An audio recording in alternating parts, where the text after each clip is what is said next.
and about 1.4 million of them are female. Chapter 1.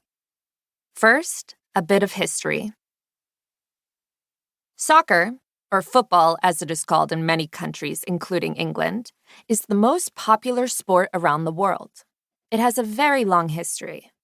It can be traced back more than 2,000 years to Asia, the Americas, and Europe. But the modern-day version of the game began in England. There, in 1863, the Football Association, FA, was formed. It set rules for the game. These include forbidding tripping opponents or touching the ball with the hands. At first, football was entertainment for the British working class. By the late 19th century, as many as 30,000 people would come to watch the big matches. As the popularity of the sport grew, women wanted to play. They wanted to create women's teams and leagues. Would they be allowed to do this? The Football Association would not get involved. They had set the rules for men's games only. In the late 1800s, women didn't have the same rights as men. They were expected to be proper and ladylike and stay at home to care for their families.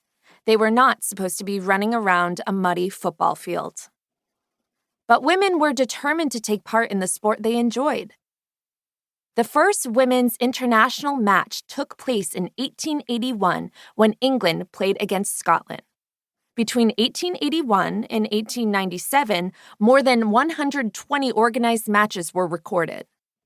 But there still wasn't an organization like the FA to watch over and record matches or tournaments. Then, in 1895, a woman who called herself Nettie Honeyball, her real name may have been Mary Hudson, started the British Ladies Football Club. Honeyball placed ads in newspapers to encourage women to play football.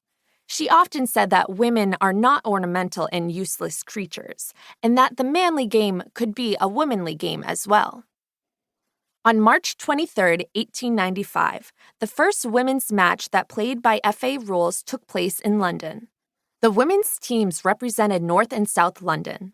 The match was advertised in newspapers. About 12,000 people came to watch. Many of the onlookers cheered, but lots of others shouted awful things at the players. Several newspapers ran articles making fun of the women players' appearance and the way they dressed. None of this stopped Nettie Honeyball, though. She took the British Ladies Football Club on a tour of England. The women played on men's fields and in men's stadiums. Unfortunately, by the end of the tour, only a few hundred fans were showing up. The first attempt to make women's football popular was not a success. What was going to happen to women's football? No one was quite sure. Chapter 2. A War Changes Everything. World War I began in 1914 after the murder of an Austro-Hungarian nobleman. This terrible war lasted from 1914 through most of 1918. Strangely, it helped to save women's football in Britain. The two sides of World War I. Most World War I battles took place in Europe, Africa, and the Middle East. Germany, Austria-Hungary, Bulgaria, and the Ottoman Empire banded together on one side. They called themselves the Central Powers. These countries fought against Britain, France, Serbia, Russia, Italy, Romania, Japan, and eventually the United States. They were known as the Allied Powers. By September 1918, the Allied Powers had won the war. As British men went off to fight, women took over their jobs in factories across the country. Many made military supplies and equipment. The factories were filled with dangerous machinery and harmful chemicals.